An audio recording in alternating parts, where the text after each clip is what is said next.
Hi hello welcome to my channel. ഇന്നത്തെ video നോമ്പനുഷ്ഠിക്കുന്നതിന്റെ പ്രധാന ശാസ്ത്രീയ ഗുണങ്ങൾ എന്തൊക്കെയാണെന്നാണ്. ശരീരഭാരവും കൊഴുപ്പും കുറയുന്നു. നോമ്പ് സമയത്ത് ശരീരത്തിന് ഊർജത്തിനായി പുതിയതായി ഗ്ലൂക്കോസ് ലഭിക്കാതെ വരുമ്പോൾ ശരീരത്തിൽ സംഭരിച്ചു വെച്ചിരിക്കുന്ന കൊഴുപ്പിനെ എരിച്ച് ഊർജമാക്കുന്നു. ഇത് സ്വാഭാവികമായ രീതിയിൽ ഭാരം കുറയ്ക്കാനും അമിതവണ്ണം തടയാനും സഹായിക്കുന്നു. ഇൻസുലിൻ പ്രതിരോധം കുറയ്ക്കുന്നു. ദീർഘനേരം ഭക്ഷണം കഴിക്കാതിരിക്കുന്നത് രക്തത്തിലെ പഞ്ചസാരയുടെ അളവ് കുറയ്ക്കാനും ഇൻസുലിന്റെ പ്രവർത്തനം മെച്ചപ്പെടുത്താനും സഹായിക്കുന്നു. ഇത് ടൈപ്പ് 2 പ്രമേഹം വരാനുള്ള സാധ്യത ഗണ്യമായി കുറയ്ക്കുന്നു. കോശങ്ങളുടെ അറ്റകുറ്റപ്പണി.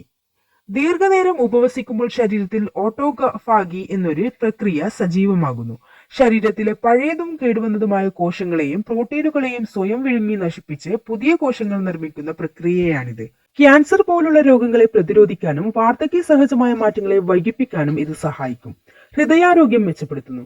കൃത്യമായ ഉപവാസം ശരീരത്തിലെ ചീത്ത കൊളസ്ട്രോൾ എന്നിവ കുറയ്ക്കാനും രക്തസമ്മർദ്ദം നിയന്ത്രിക്കാനും സഹായിക്കുമെന്ന് പഠനങ്ങൾ സൂചിപ്പിക്കുന്നു. ഇത് ഹൃദ്രോഗ സാധ്യതകൾ കുറയ്ക്കുന്നു. തലച്ചോറിന്റെ ആരോഗ്യം. ഉപവാസം തലച്ചോറിലെ പുതിയ കോശങ്ങളുടെ വളർച്ചയെ പ്രോത്സാഹിപ്പിക്കുന്നു. ദഹനവ്യവസ്ഥയ്ക്ക് വിശ്രമം. എപ്പോഴും പ്രവർത്തിച്ചുകൊണ്ടിരിക്കുന്ന ദഹനവ്യവസ്ഥയ്ക്ക് ലഭിക്കുന്ന കൃത്യമായ വിശ്രമമാണ്. ഇത് ദഹന പ്രക്രിയ കൂടുതൽ കാര്യക്ഷമമാക്കാനും കുടലിന്റെ ആരോഗ്യം മെച്ചപ്പെടുത്താനും ശരീരത്തിലെ വിഷാംശങ്ങൾ പുറന്തള്ളാനും സഹായിക്കുന്നു. ശരീരത്തിലെ വീക്കം കുറയ്ക്കുന്നു. ശരീരത്തിലെ അനാവശ്യമായ വീക്കങ്ങൾ ക്യാൻസർ, സന്ധിവാതം തുടങ്ങി പല വിട്ടുമാറാത്ത രോഗങ്ങൾക്കും കാരണമാകാറുണ്ട്. നോമ്പ് ഇത്തരം ഇൻഫ്ലമേഷൻ കുറയ്ക്കാൻ മികച്ചൊരു വഴിയാണെന്ന് ഗവേഷണങ്ങൾ തെളിയിച്ചിട്ടുണ്ട്. ശ്രദ്ധിക്കുക, നോമ്പ് ശരീരത്തിന് വളരെ ഗുണകരമാണെങ്കിലും പ്രമേഹം, അൾസർ പോലുള്ള സ്ഥിരമായ ആരോഗ്യ പ്രശ്നങ്ങൾ ഉള്ളവരും ഗർഭിണികളും മുലയൂട്ടുന്ന അമ്മമാരും ഡോക്ടറുടെ നിർദ്ദേശം തേടിയ ശേഷം മാത്രമേ നോമ്പ് അനുഷ്ഠിക്കാൻ പാടുള്ളൂ.